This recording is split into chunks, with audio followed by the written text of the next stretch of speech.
Tawagin po ninyo ako sa pangalang Mia. Tunay na pangalan ko po yan at taga Bohol po ako. Kung ano man po yung eksaktong lugar sa Bohol, ay hindi ko na rin po babanggitin pa. Lalo at hindi na rin kailangan dahil matagal na panahon na rin naman nang mangyari po ito. Mga 30 anyos na po siguro. Lalo at 50 mahigit na rin po yung edad ko ngayon. Matagal na rin po akong nakikinig sa inyo. Kasama na po roon ang iba pang mga narrator. Nakahiligan ko na rin po pero ngayon lang po ako nagkalakas loob na magpadala rin po ng sarili kong karanasan. Noong araw, hindi pa po abot ng linya ng kuryente yung sityo po namin noon. Nasa may dulo po kasi yon. Kaya kalahati po noon ng baryo may kuryente na pero yung amin wala pa. Lalo at nasa may papuntang bundok po kami at kakaunti lang din yung mga pamamahay doon. Kaya medyo matagal rin bago kami nagkakuryente. Bagong asawa lang ako noon.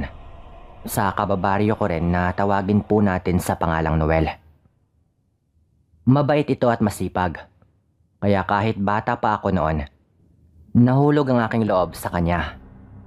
Mas matanda ito sa akin ng mga 7 taon. Pero hindi ko ito nakitang problema sa pagmamahala namin. Nakaapak naman po ako ng kolehiyo pero hindi ako nakapagtapos. Dahil tumigil noon yung tita ko sa pagpapaaral sa akin nung malugi ito sa kanilang negosyo sa bayan.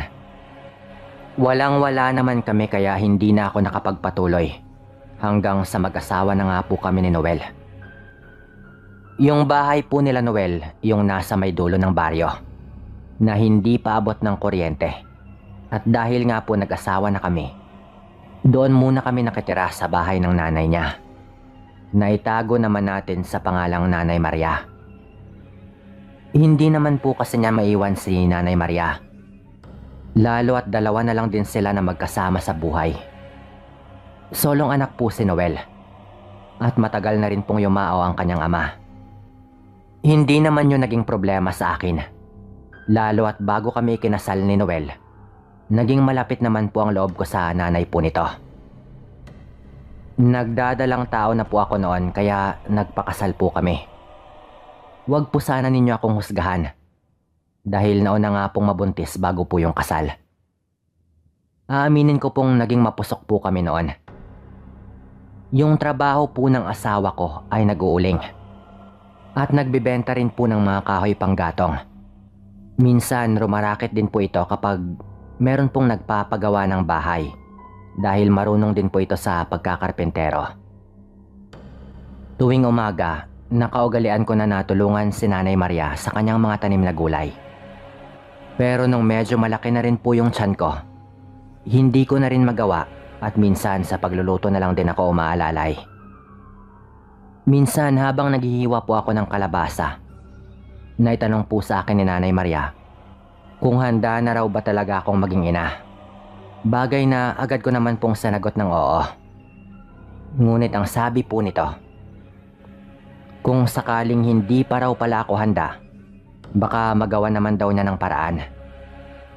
Hindi po ako nakasagot agad noon, kaya agad rin yung binawi ni Nanay Maria at sinabing, kalimutan mo na ang sinabi ko, iha. Baka kako ayaw niyo pa naman ng anak. Wika pa po nito at nagpatuloy po ito sa kanyang ginagawa. Napaisip ako noon kung ano ba ang kanyang ibig sabihin.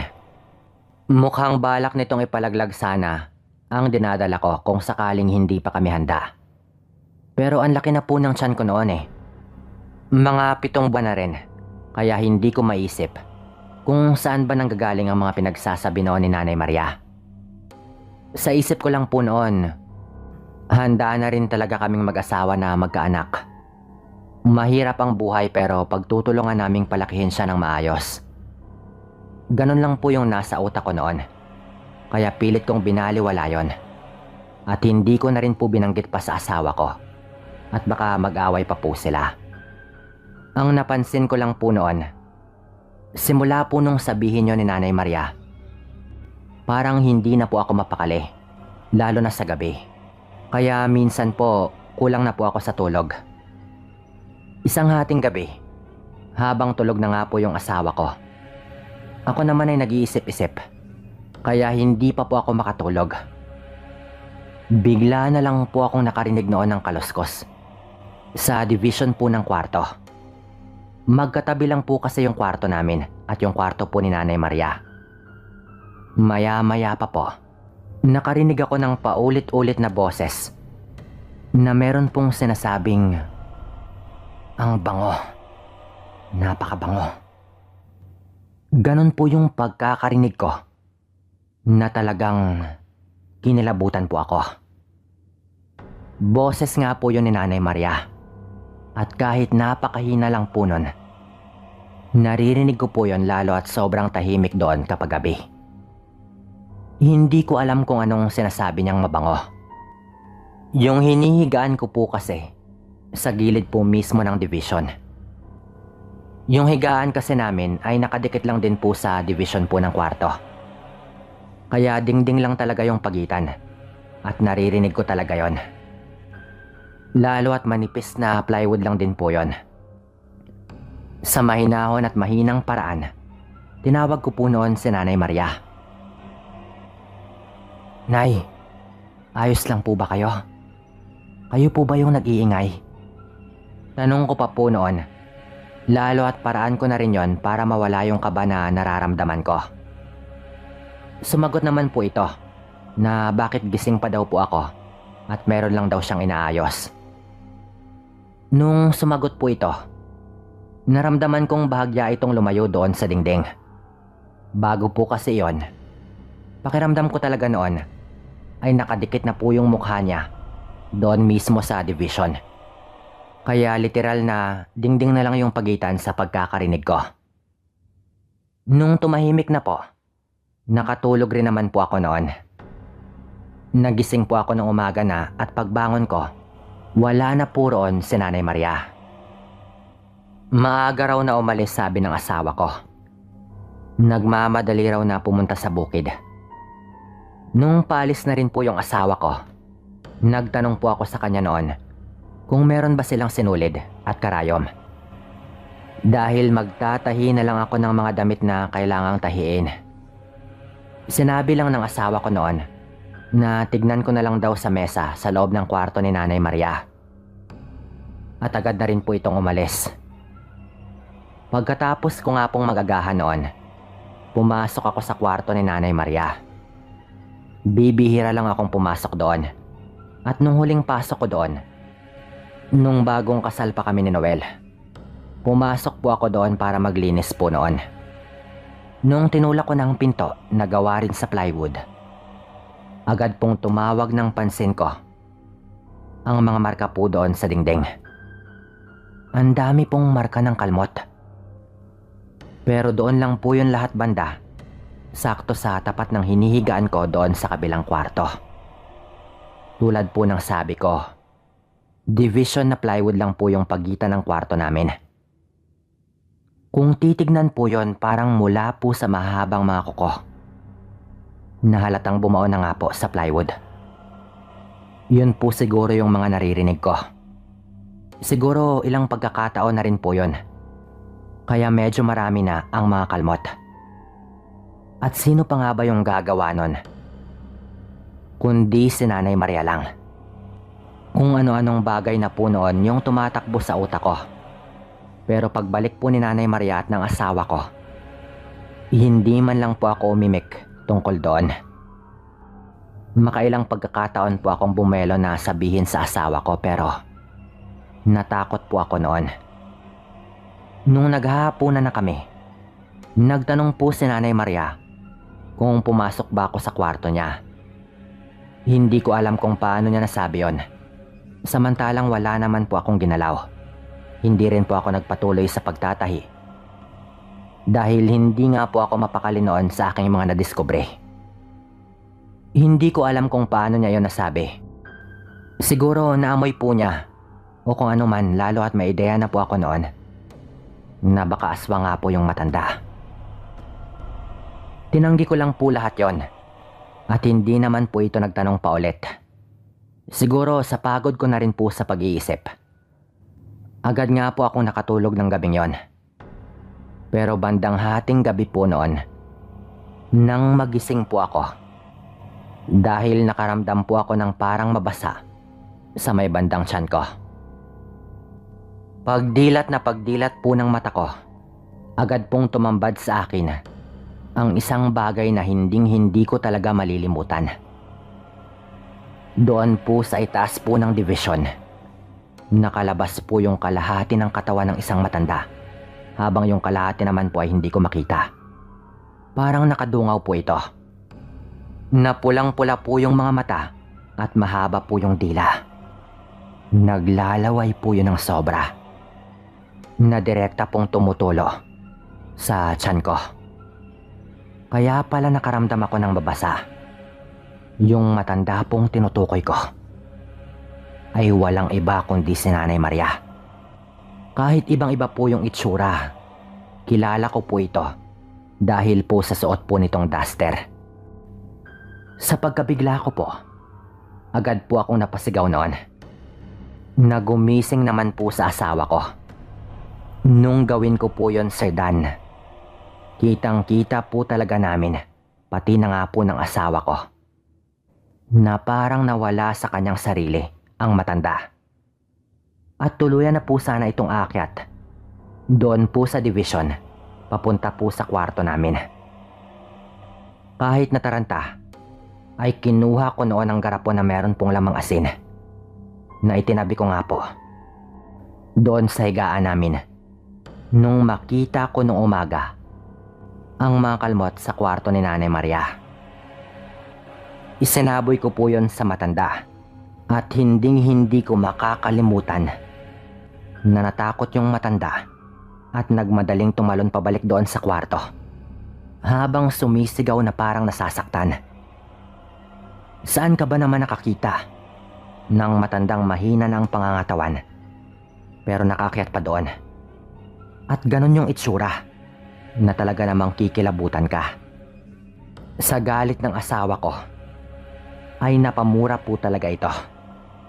At direkta po niyang pinuntahan sa kwarto ang kanyang ina.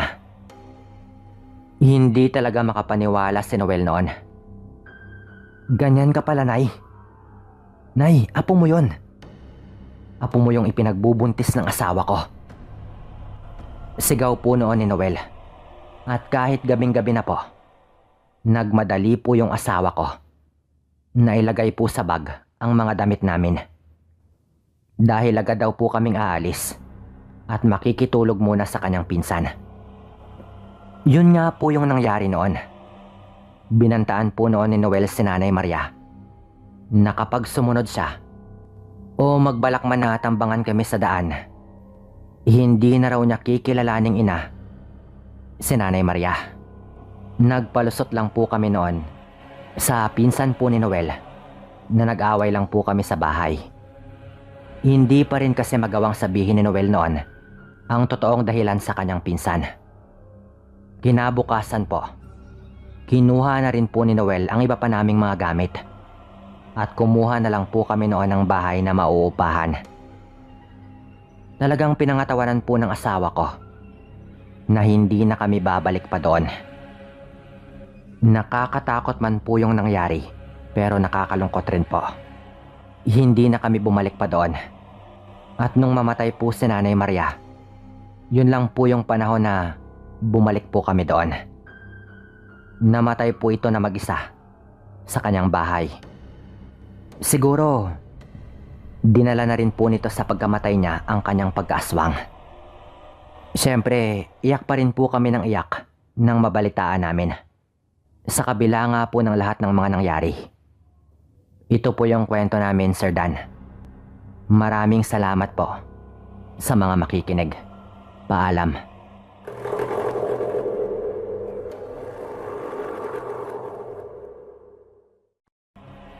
Isang magandang araw po sa inyong lahat. Malabo pong makalimutan ng buong pamilya ko itong ikukwento ko sa inyo ngayon.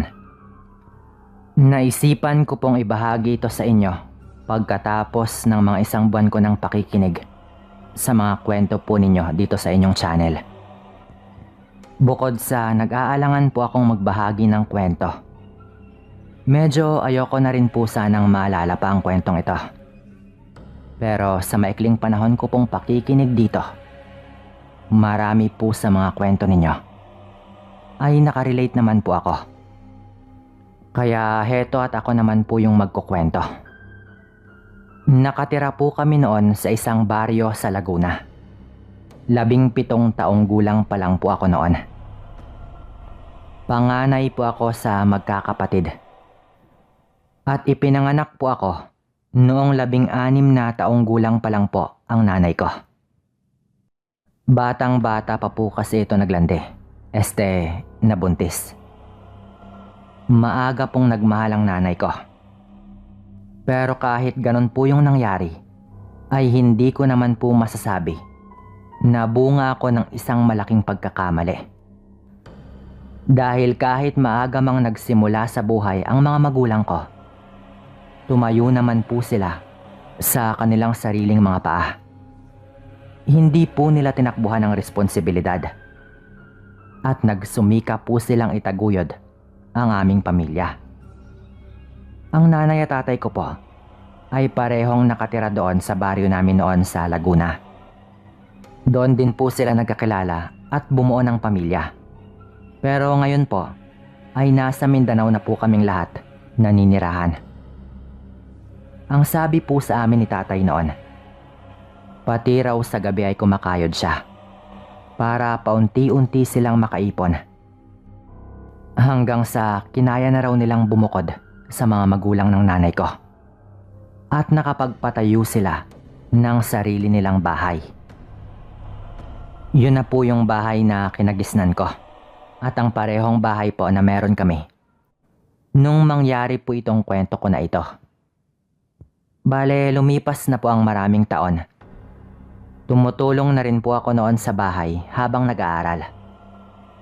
Kapag wala po kasing pasok, nagtitinda po ako ng kung ano-ano doon po sa bayan.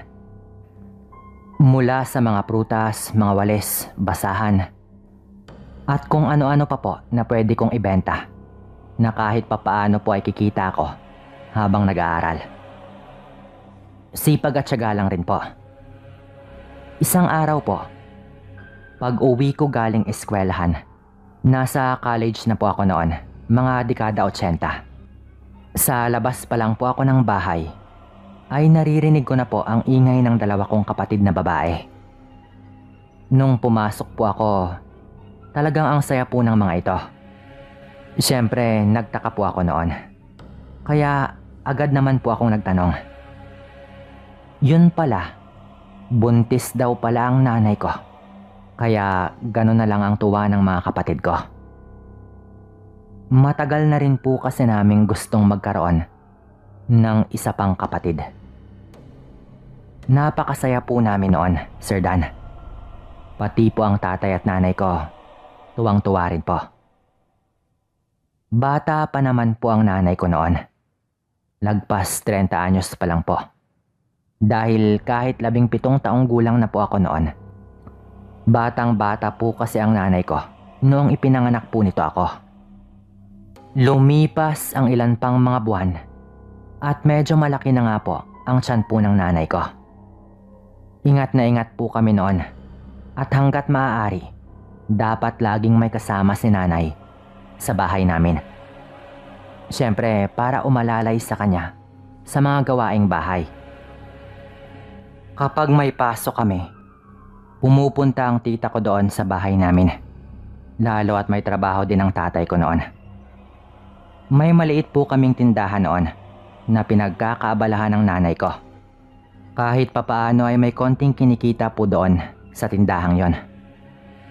Isang gabi habang naghahapunan kaming magpapamilya, meron pong nabanggit ang nanay ko na bagong lipat daw na pamilya sa unahan lang banda ng bahay namin. Sila daw yata yung nakabili doon sa bahay at lupa na matagal nang ipinagbibili. Yung matanda daw po kasi na bagong lipat, bumili daw sa tindahan ng asukal. Mabait daw yung matanda at talagang makwento. Naitago po natin sa pangalang Lola Linda. Nakakatuwa daw dahil naalala ng nanay ko ang lola namin doon sa matanda. Patay na rin po kasi ang lola ko na nanay po ng nanay ko ng panahon po na ito. Kaya siguro nakikita ni nanay si lola doon sa matandang si Lola Linda. Ang sabi ng tatay ko noon, mabuti nga raw at may bagong kakwentuhan si nanay sa tuwing bibili sa tindahan namin ang matanda. Ang tindahan nga po pala namin sa ibaba po ng bahay namin.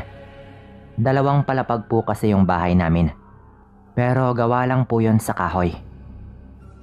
1 linggo po ng hapon, mga bandang 5:30 po ng hapon noon, padilim na rin po. Magsisiga po sana ako ng mga patay na dahon doon sa may likod ng bahay namin. Nang bigla ko pong makita ang matandang si Linda doon sa may likod ng bahay. Nakayuko lang po ito doon banda. Napaisip po ako agad noon kung anong ginagawa ng matanda doon. Kaya agad ko po itong nilapitan at tinanong. Medyo nagulat pa po ito sa akin noon. Lola, ano pong ginagawa ninyo dito? Paggabi na po, tanong ko pa po noon. Nung ginawa ko po yon, parang bigla pong nagdahilan na lang ang matanda. Sabay dumampot po ito ng putol na sanga ng kahoy doon po banda. Ang sabi po nito, kukuha lang ako ng kahoy panggatong iho. Wala kasi kaming gagamitin mamaya para sa pagluluto ng hapunan. Sagot pa po nito sa akin. Medyo natawa po ako noon, Sir Dan. Ang sabi ko po, Lola, yung hawak niyo pong kahoy, buhay pa po yan eh. Ayan po, may mga dahon pa nga po. Dahil kakaputo lang po ng mga sanga ng kaimito kaninang umaga.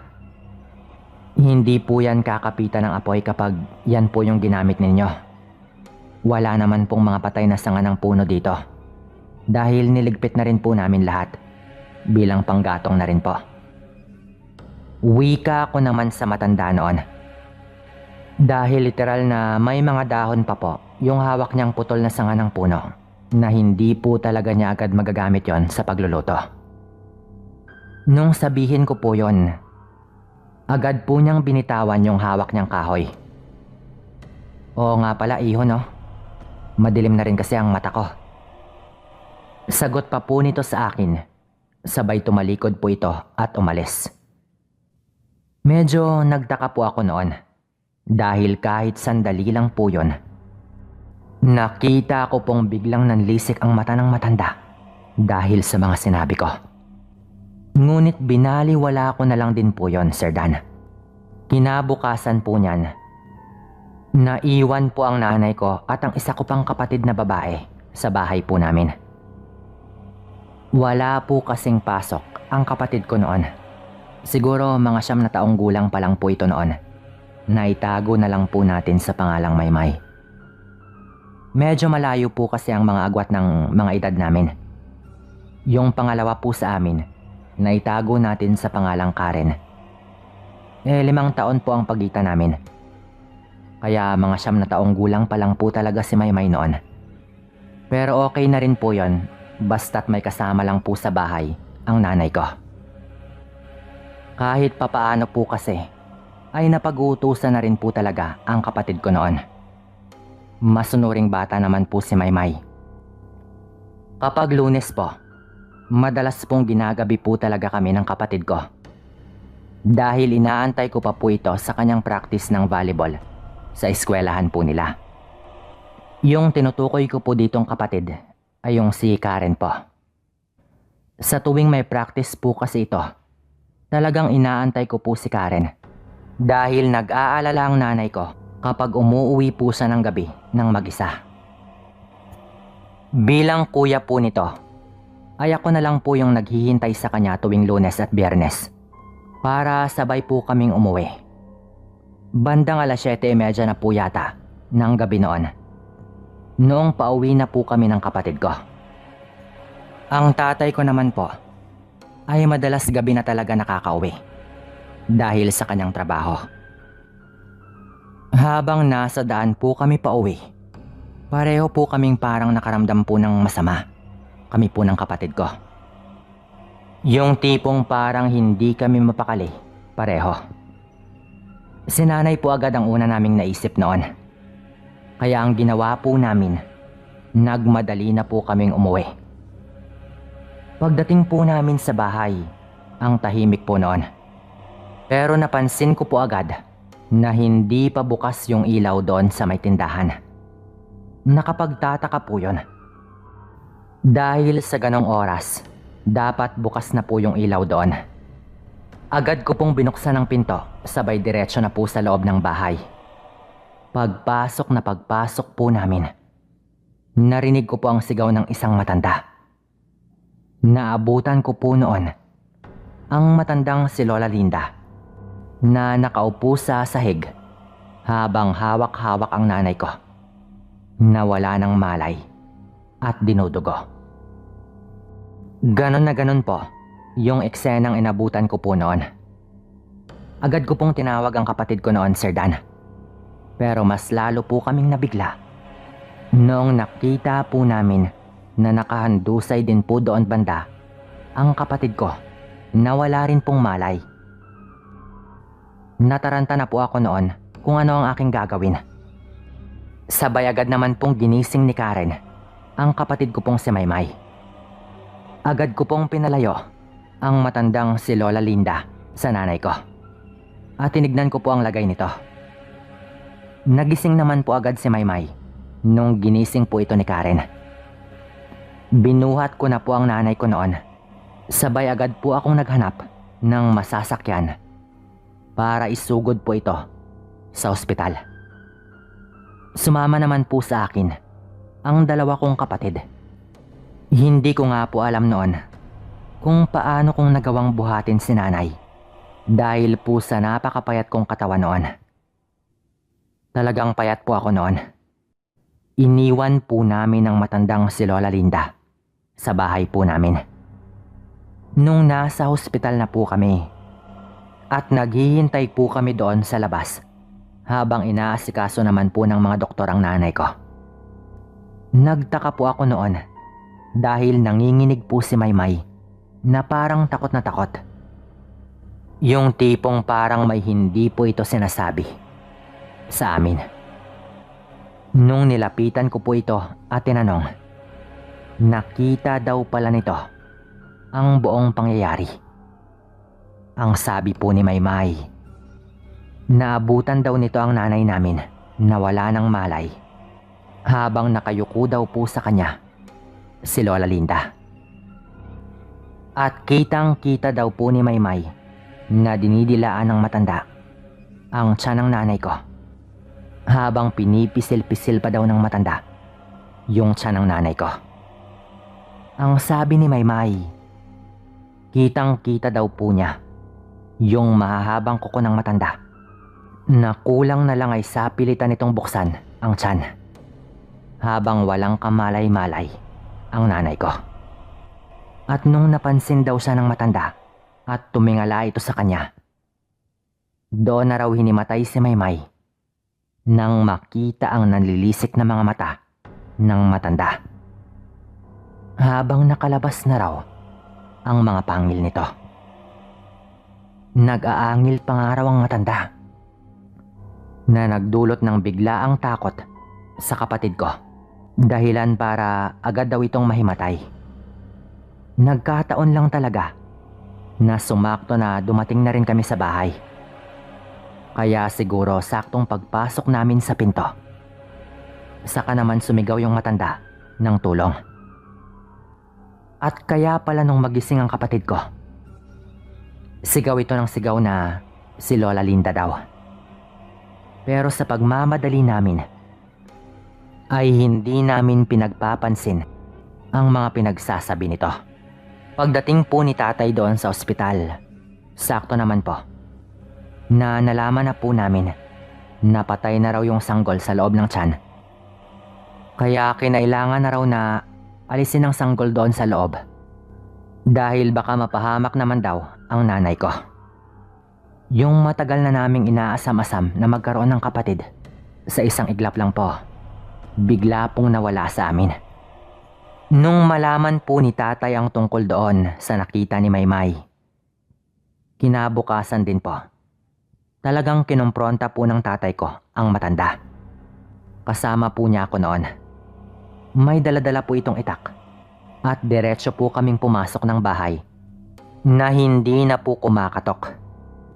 Pagpasok po namin ng bahay, ang bungad po agad ng dalaga niyang anak ay wala na raw po doon ang kanyang mga magulang. Galit na galit po ang tatay ko noon. Hinalugog pa po niya yung buong bahay pero wala na nga po doon. Kaya ang nangyari po, pati po yung anak na dalaga ni Lola Linda, tinutukan po niya ng itak. Ang sabi po ng anak ng matanda, nung umaga lang rin daw po na iyon, nang malaman niya ang lahat at maging siya raw ay nagulat. Kaya hingi siya ng tawad sa amin. Doon na po mas nagalit ang tatay ko noon. Totoo nga, may kinalaman siya. Huwag mo nang pababalikin yan dito, kundi mapapatay ko yung nanay mo. Wika pa po ng tatay ko noon. At sa kauna-unahang pagkakataon po, nakita ko itong umiyak. Pati po ako noon umiyak na rin po. Pinagsisipa po ng tatay ko yung mga upuan po sa loob ng bahay dahil po sa kanyang galit. Wala po kaming magagawa noon, Sir Dan. Una, paano po namin patutunayan? Pangalawa, wala na po roon ang matanda. At pangatlo, nalubog po kami bigla sa utang noon dahil po sa mga gastusin sa ospital. Sino nga naman ang maniniwala sa amin? Yung kapatid po namin noon, nangingitim na raw po noong may labas po sa sinapupunan ng nanay ko. Hindi po namin alam kung anong ginawa ng aswang na matanda na iyon. Basta ang alam ko lang po, kinuha nito sa amin ang aking kapatid. Hanggang dito na lang po. Maraming salamat.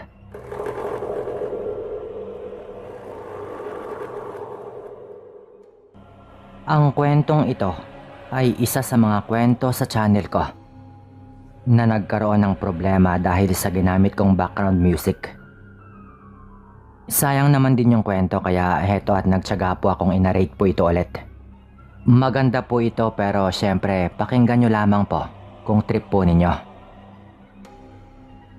Hello po Sir Dan at sa lahat po ng mga nakikinig. Itago nyo na lamang po ako sa pangalang Nelson. Taga Iloilo po ako. Ang kwento ko pong ito ay nangyari ilang taon na rin po yung lumipas. 16 na taong gulang lang po ako noon. Isang araw po, nabalitaan kong meron pong disco o sayawan sa kabilang barangay. Dahil kapistahan na raw pala nila doon. Ugali ko naman pong pumunta sa mga ganon. Kasama po yung mga barkada ko. Tamang tagay lang din po at tingin-tingin sa mga magagandang dalaga. 4 po kaming magbabarkada. Ito po yung mga kababata ko na mula pa elementarya hanggang mag-high school ay classmate ko na po. Pero syempre, nagkahiwa-hiwalay naman po kami nung nasa kolehiyo na. Ang iba naman po ay hindi na rin po nakapag-aral. Pero madalas po kaming magkasama pa rin kapag wala pong pasok. Hindi naman po ako pangit. At matalino rin naman po kahit papaano. Pero hindi ko alam kung bakit. At lagi na lang po akong palpak sa mga babae. Biyernes po ng gabi noon. Hindi ko po malilimutan dahil tamang-tama po yon na wala pong pasok kinabukasan. Pormado pa nga po ako noon eh. Halos naligo na rin po ako sa pabango. Just in case meron pong babaeng lumapit. Sa amin pong 4, ako lang po yung walang partner noon. Dahil kasama na nga po ng aking mga barkada yung kanilang mga jowa. Nag-enjoy lang po kami sa sayawan pero dahil wala nga po akong jowa, tumabi po muna ako noon sandali. Sabay lumabas po ako para po sana magyosi.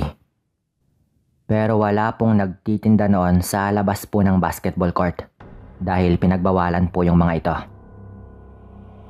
Madalas po kasing nagkakaroon ng away kapag marami pong nagtitinda ng alak at iba pa.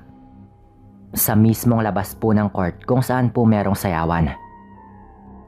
Kaya naglakad po muna ako ng kaunti para po bumili sa pinakamalapit na tindahan. Marami naman pong tao sa malapit.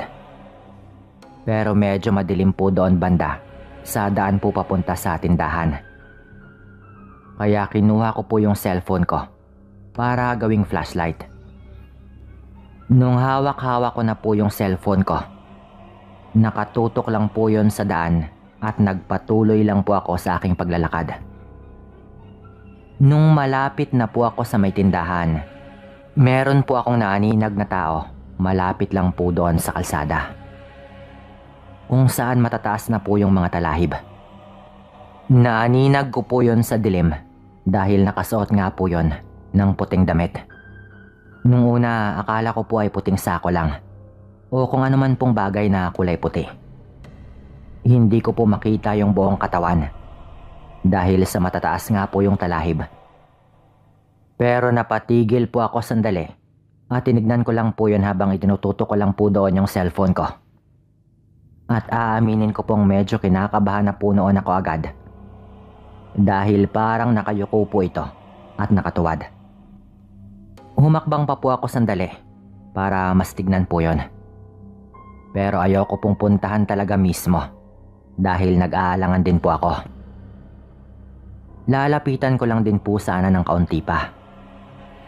Nung bahagya ko na pong nilapitan at inilawan, napansin ko po na napakahaba po ng buhok nun.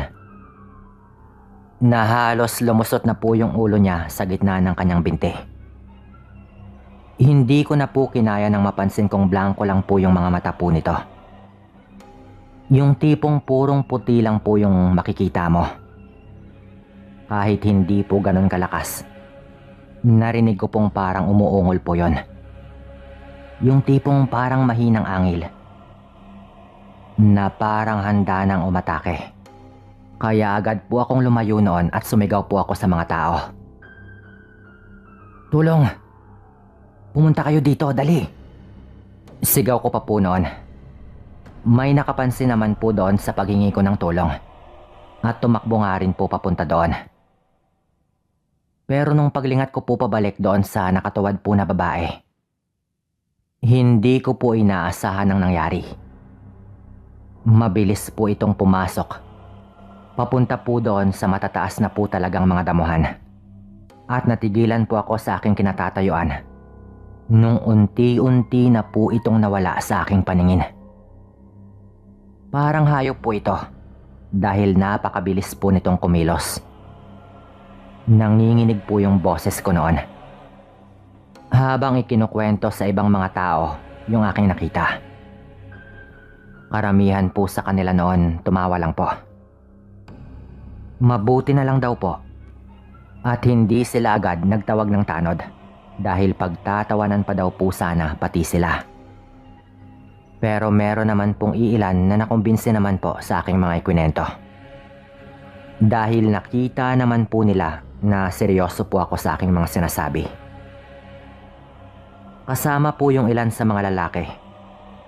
Hinalugog po namin yung talahiban. Ilang minuto din po kaming naghanap po doon.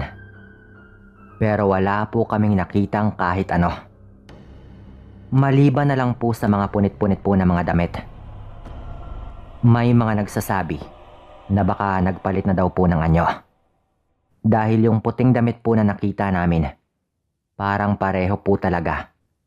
Doon po sa suot ng nakita kong babae. At isa pa, malinis pa po ito. Nahalatang bago lang po yun doon. At bakit nga ba punit-punit? Sandali pong nagkumpulan yung mga tao doon banda. Pero maya-maya pa, binaliwala lang din po nila yon. Dahil litong-lito din po ako sa mga nangyari, bumalik na lang po ako noon sa aking mga barkada. At ikwinento ko nga po sa kanila yung lahat. Nung una, sabi po nila baka lasing lang daw po ako. Pero alam naman po nilang isang bote lang po ng San Mig Light yung aking nainom. Imposible ka pong tamaan doon. Pero pagkatapos po ng pagpapaliwanag ko, naniwala naman po yung mga ito sa akin. At pumayag po yung mga ito na umuwi na nga lang po kami dahil nakita naman po nila sa aking reaksyon na talagang kinakabahan po ako noon. Yung jowa po ng isa sa aking mga barkada, taga doon lang din po sa baryo po na yon. Malapit lang din po doon. Kaya pumayag naman po ito na doon na lang sa kanila matutulog yung dalawa pa nga pong babae na jowa nga rin po ng dalawa ko pang barkada. Tunay na kaibigan po talaga yung mga barkada ko. Dahil nung nakita po nilang seryoso ako at andun pa rin po yung takot, agad pong naniwala yung mga ito. Kilala naman po kasi nila ako na hindi po ako magbibiro ng mga ganon. Sa daan po namin pauwi, pinag-uusapan pa rin po namin yon. Madilim na nga rin po noon at halos wala rin pong liwanag na nagmumula sa buwan dahil medyo makulimlim po noon yung langit. Kakaunti lang rin po yung mga bituin ng gabing yon. Nagpatuloy lang po kami sa paglalakad nang bigla na lang po kaming makarinig ng parang tunog po ng ibong uwak. Pero medyo kakaiba. Mahina lang po talaga ang tunog. Pero yung pagaspas po ng pakpak na naririnig po namin, parang sobrang lapit lang po sa amin. May kalakasan po kasi yon. Maraming puno ng mahogani sa gilid po mismo ng kalsada. At nagkataon pa po na nasa may parte po talaga kami mismo na wala na pong masyadong mga bahay. At puro mga puno lang po at may mga tanim din po na saging sa may baba po banda ng kalsada. Dahil dati po yung tubuhan doon pero napabayaan na po. Tumitingin-tingin na po kami sa itaas dahil patuloy po yung pagaspas ng mga pakpak. Pati po yung tunog ng mga sanga ng puno. Maririnig mo po talaga dahil parang lumakas nga po yung hangin.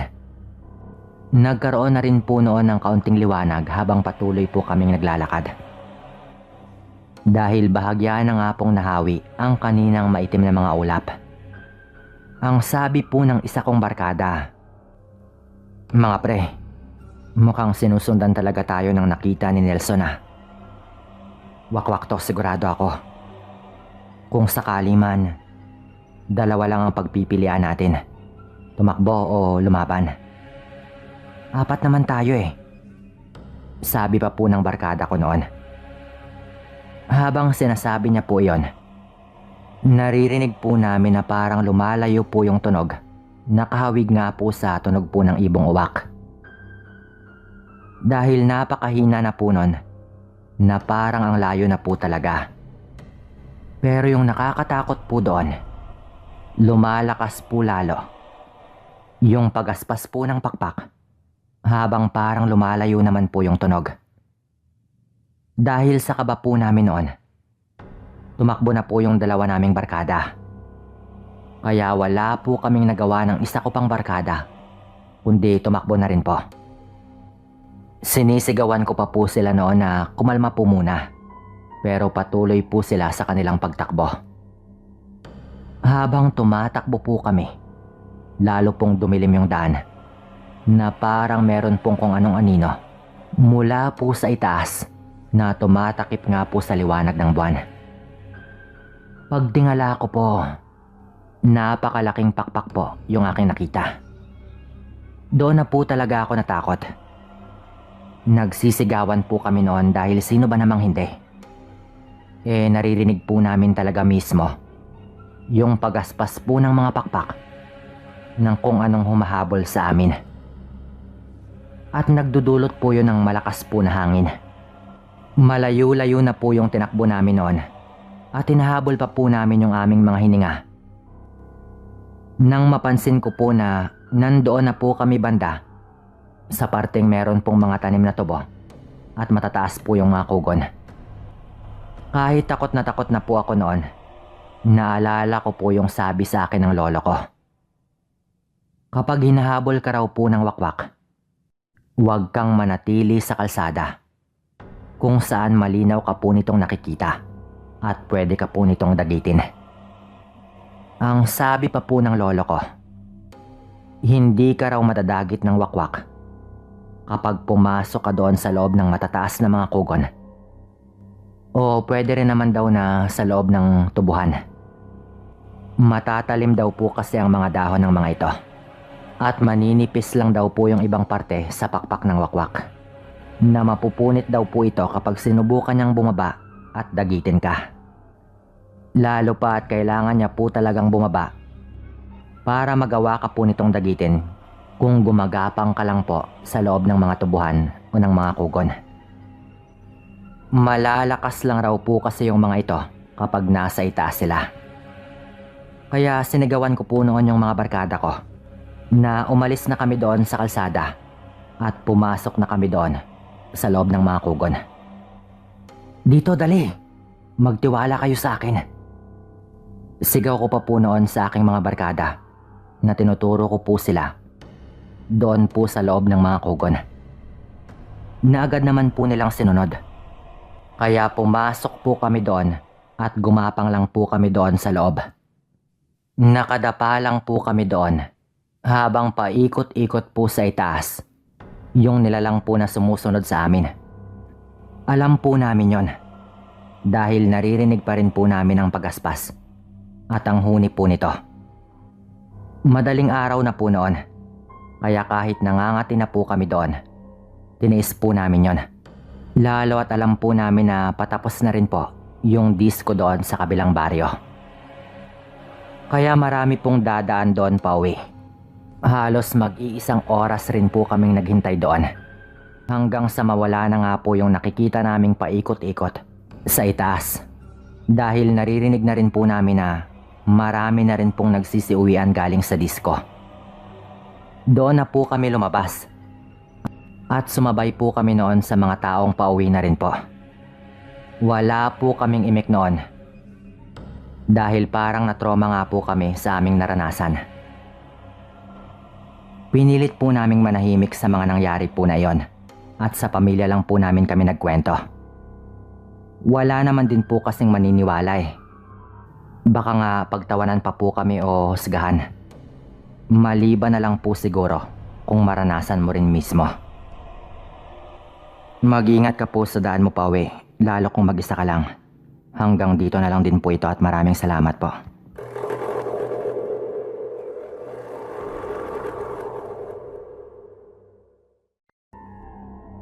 Mapagpalang araw sa lahat, lalong-lalo na sa inyo, Sir Dan. Ang kwentong ibabahagi ko ngayong araw ay tungkol sa isang kababalaghan na minsang nangyari sa aming lugar. Ilang taon na rin po yung nakaraan. Siya nga po pala, itago niyo ako sa pangalang Delphine.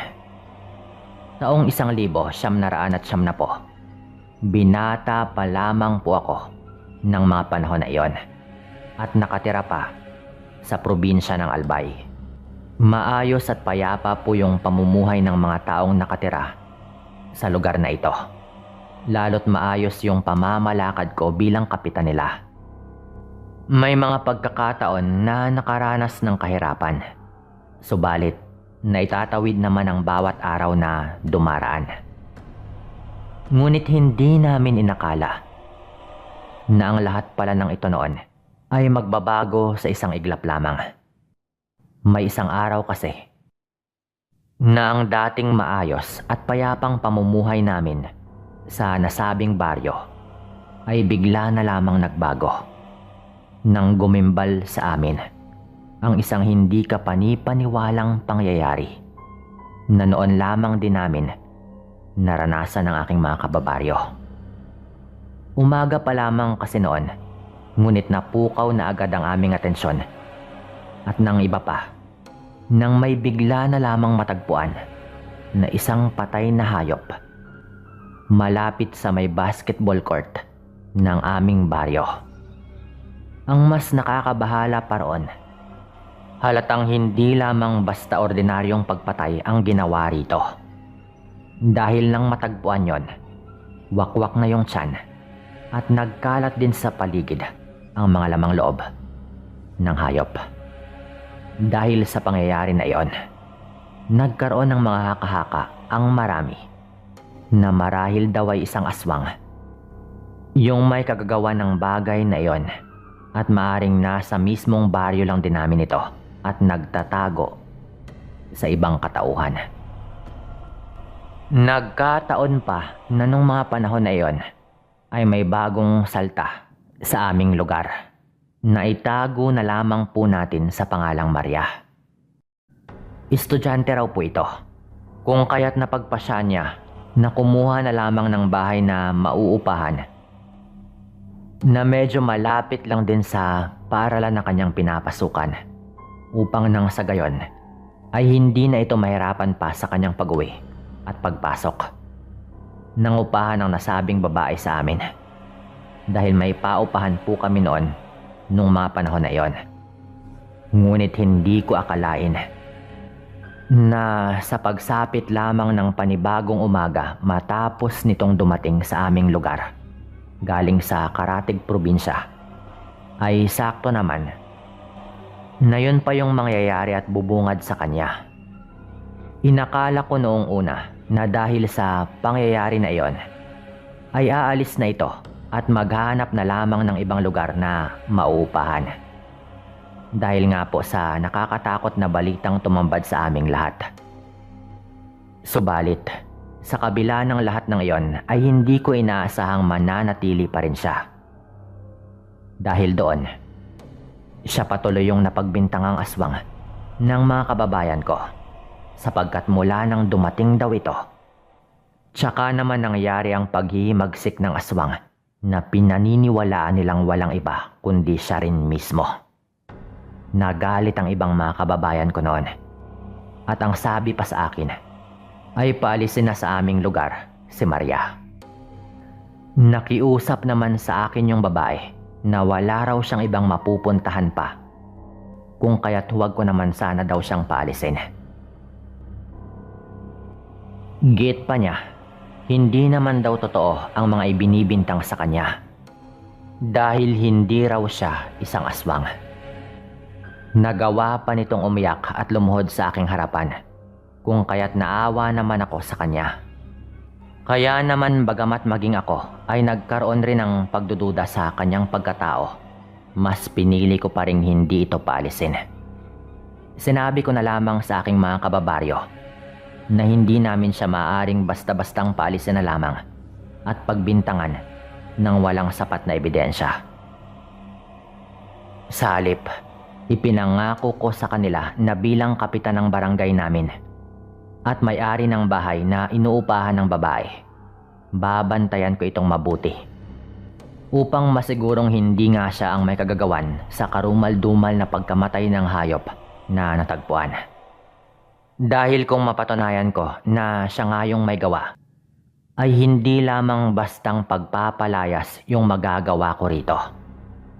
Lumipas ang mga araw at hindi ko akalaing ang pangyayari na iyon ay meron pa palang mga kasunod dahil naging tuloy-tuloy nga ang mga pangyayari na sa tuwing umagang gigising kami, bubungad na lamang sa amin ang mga patay na hayop na nagkalat sa daan. Duguan, wakwak ang mga tiyan at nagkalat ang mga lamang loob sa kung saan. Nani sa panaginip ay hindi ko maisip na maari palang mangyari ang ganon sa totoong buhay. Na inakala ko noon na sa mga pelikula lamang nagaganap. Hindi ko na alam pa ng mga sandali na iyon ang gagawin ko upang masugpo ang kababalaghan na nangyayari sa aming lugar. Gabi-gabi ay rumoronda naman ang mga kalalakihan, pati na rin yung mga tanod upang matukoy kung sino nga ba yung may kagagawan ng lahat ng mga pangyayari na iyon. Subalit wala silang matukoy na maaaring paghinalaan man lang bukod kay Maria na nangungupahan sa amin. Hindi ko rin alam kung bakit, subalit sa kabila ng mga sinasabi ng mga tao na aswang raw ito, ay hindi ko pa rin ito magawang paalisin. Alam kong mas dapat kong isipin ang mga kapakanan ng aking mga nasasakupan bilang kapitan. At paalisin na ang babaeng pinagdududahan nila na siyang may kagagawan ng lahat ng pagpatay na nangyayari sa lugar namin noon. Pero hindi ko maisip kung paano kong gagawin iyon. Gayong iniisip ko rin ang magiging kapakanan nito kung sakaling siya ay paalisin ko. Mahirap mang paniwalaan at maging ako ay hindi ko rin lubos na maisip na kung paanong nangyari na sa loob lamang ng ilang araw ay parang nahulog na ang loob ko sa dalaga. Isa rin marahil iyon sa mga dahilan kung bakit hindi ko siya magawang paalisin dahil parang hindi ko yata kayang pakawalan ito. Isang gabi, naistorbo ang aking mahimbing na pagtulog nang makarinig ako ng mga atungal ng hayop mula sa labas. Nakakatakot yung naririnig ko. Ganon pa man, pinili ko pa ring sumilip. Iba kasi yung pakiramdam ko noon. Alam kong mali.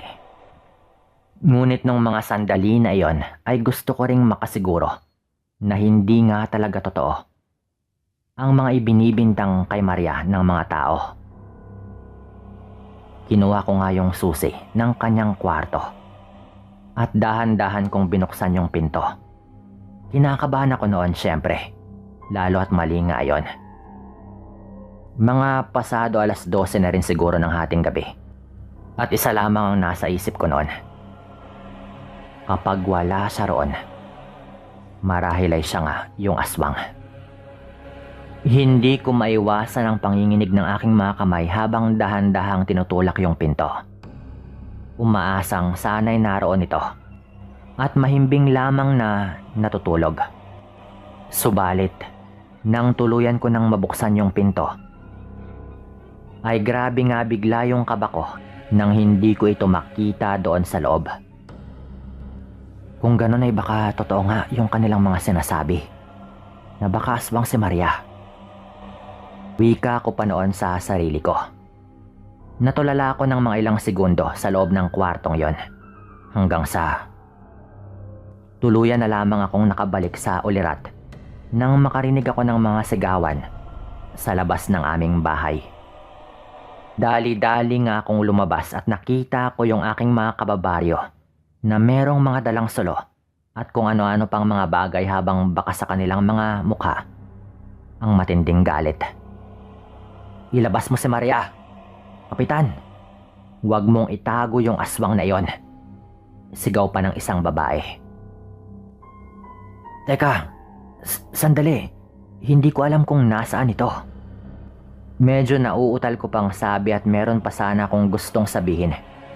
Pero hindi ko na nagawang ituloy nang bigla na lamang silang pumasok ng dire-diretso sa aking bahay. Pipigilan ko pa sana sila at sasabihing wala roon ang kanilang hinahanap. Subalit natigilan ako nang biglang may matanaw ako mula sa hindi kalayuan ng aming bahay na isang nakakatakot na nilalang na sa pakiwari ko ay parang hindi ordinaryo. Sandali akong naistatwa sa aking kinatatayuan ng mga oras na iyon at hindi makapaniwala na nakita ko mismo ang marahil ay sinasabi nga nila na aswang. Subalit mas hindi ako makapaniwala nang makita ko ang hinahabol pala ng nilalang ay walang iba kundi si Maria. Maria! Siya yun, di ba? Wala sa sariling naiusal ko. Dala ng pagtataka at pag-aalala. Dahil nakita ko talaga na tumatakbo si Maria habang yung nakita kong nilalang ay bigla naman siya nitong hinabol. Talagang malilito ka kung ano nga bang nangyari at bakit nagkaganon. Nasaan? Mabilis namang sabi ng mga kababaryo. At nung itinuro ko nga, doon pa lang namin narinig na sumisigaw na rin si Maria. at tumatakbo ito na parang meron ngang humahabol sa kanya. Ngunit papalapit rin ito sa amin kaya hindi ko na napigilan yung sarili ko noon at sinalubong ko nga si Maria para iligtas ito sa nagbabadyang panganib mula sa nilalang na humahabol sa kanya. At sa panganib na naghihintay sa kanya laban sa mga taong nais siyang saktan, sa paniniwalang siya nga yung aswang. Baka sa kanyang mukha ng mga sandali na yon ang labis na takot dahil sa aswang na humabol sa kanya. Maigpit siyang napayakap sa akin nang maabutan ko ito. At sa hindi malamang dahilan ay bigla na lamang nanggigil sa galit yung aswang at akmang atakihin pa rin sana kami ni Maria ng mga sandali na yon. Yun bang tipo na kahit sinalubong ko na si Maria at marami ring mga tao sa aking likuran, hindi pa rin natinag yung aswang at papalapit pa rin sa amin na parang si Maria talaga ang kanyang gustong puntiryahin. Pero nung maglabasan pa yung maraming kalalakihan doon sa aming bahay, bigla rin pong natigilan yung nilalang. Sa harapan lang din namin mismo. Yung itsura po nito, kakaiba, na talagang nakakatakot pero mapaghalataan po na isa po yung babae, base nga sa anyo ng kanyang katawan. Nung akmang tatakbo na nga yung aswang, dahil malamang ay batid na rin niya na wala siyang laban sa dami ng mga taong nandoon. Subalit bago pa man ito makatakbo papalayo, ay may isang taong nagbato sa kanya ng hawak nitong sulo at sakto naman na tumama po iyon sa likuran ng aswang. Yung nabanggit ko pong sulo, yung tipong meron pong bote na merong lamang gaas. Kaya hindi manabasag yung bote nung tumama yon sa nilalang. Natapon po yung ibang gaas na laman ng bote. Dahilan kung bakit lumipat rin po yung apoy sa likuran ng nilalang na iyon. Nag-apoy po yung kanyang likuran eh. Siyempre, meron po yung gas. At nakita ko talaga na sandaling nangisa yung nilalang pagulong-gulong sa lupa. Gayon pa man ay mabilis po nitong napatay yung apoy. At dahil nga parang nabigla rin yung lahat sa mga nangyari, parang lahat po kami ay natigilan ng mga oras na yon. Kung kaya't nagawa pa rin po ng aswang na agad na tumayo at mabilis pong tumakbo. Pero kung bakit po kami natigilan, bago po kasi nakatakbo yung nilalang na iyon, nakita po naming lahat yung mukha nito. Talagang nakita namin bago ito tumayo. Isang pamilyar na mukha na kilala po naming lahat, lalong-lalo na ako. Walang iba kundi si Dina, na dati kong nobya at kababaryo rin po namin. Matalim po yung titig na iginawad nito sa amin, lalong-lalo na kay Maria, bago pa man siya tuluyang makatayo at nakatakbo palayo. Dahil po sa nangyari at kilala nga po namin ito, parang lahat po ng mga kababaryo ko na nandoon ay talagang natigilan. Hindi namin inaakala na yung aswang na nang bibiktima ng mga alaga naming hayop ay wala palang iba kundi si Dina. Wala pong humabol sa kanya eh, dahil kilala po si Dina bilang mabait naman na tao sa baryo namin.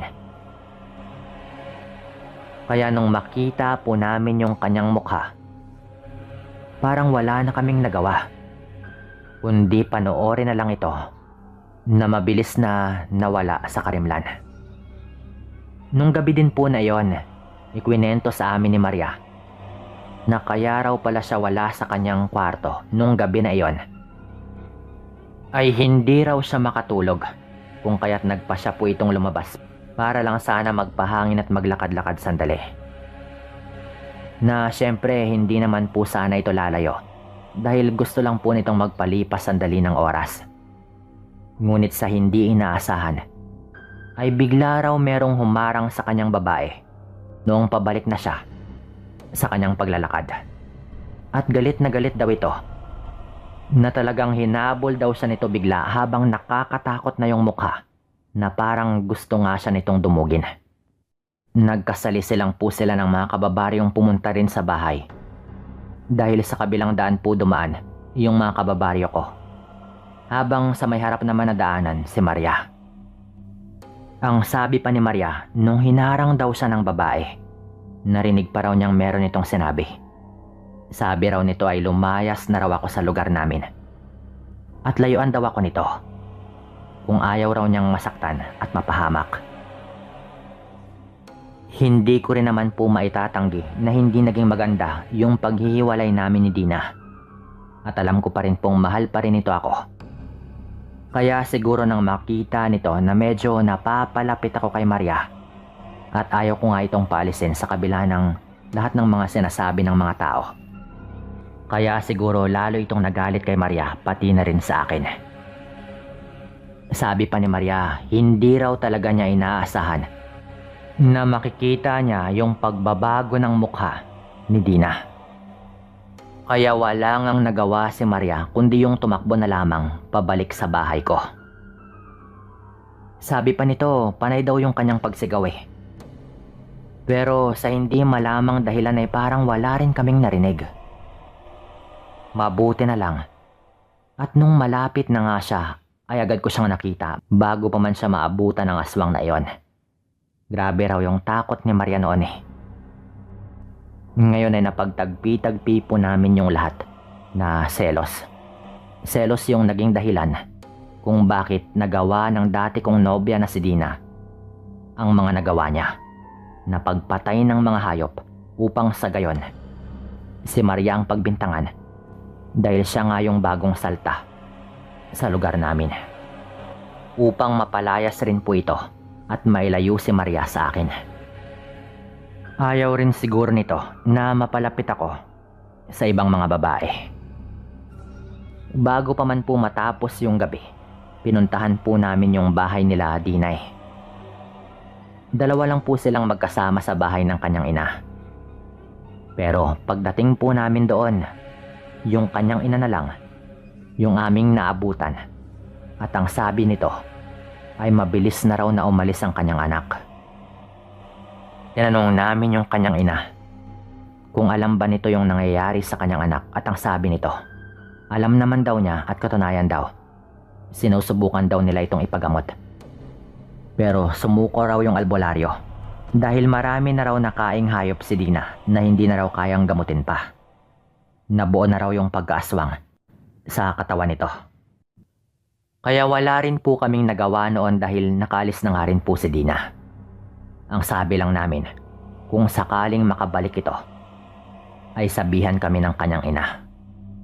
Nung gabi rin po na iyon, lahat kami ay humingi ng tawad kay Maria dahil sa pagbibintang sa kanya na siya nga yung aswang. Mabuti na lamang talaga at mabait po ito. At hindi naman ito nagtanim ng sama ng loob sa amin. Matapos po yung pangyayari na iyon, bumalik naman yung kaayusan sa baryo namin. Ngunit ilang araw po, nabalitaan rin namin na umalis na rin ang baryo yung nanay ni Dina. Walang nakakaalam kung saan po ito nagpunta. Inabandona na po nila yung kanilang bahay. Siyempre, bago ko po tapusin yung kwento, gusto ko lang pong sabihin na nagkamabutihan nga po kami ni Maria at naging mag-asawa. Wala naman po kaming narinig na balita kay Dina pati na rin sa kanyang ina. Hanggang dito na lang din po yung kwentong ito. Maraming salamat sa paglaan ng oras upang ito ay mabasa at maibahagi mo sa inyong mga masugid na tagapakinig. Naway kahit papano ay kinapulutan po ninyo ito ng aral. Maraming salamat po at paalam.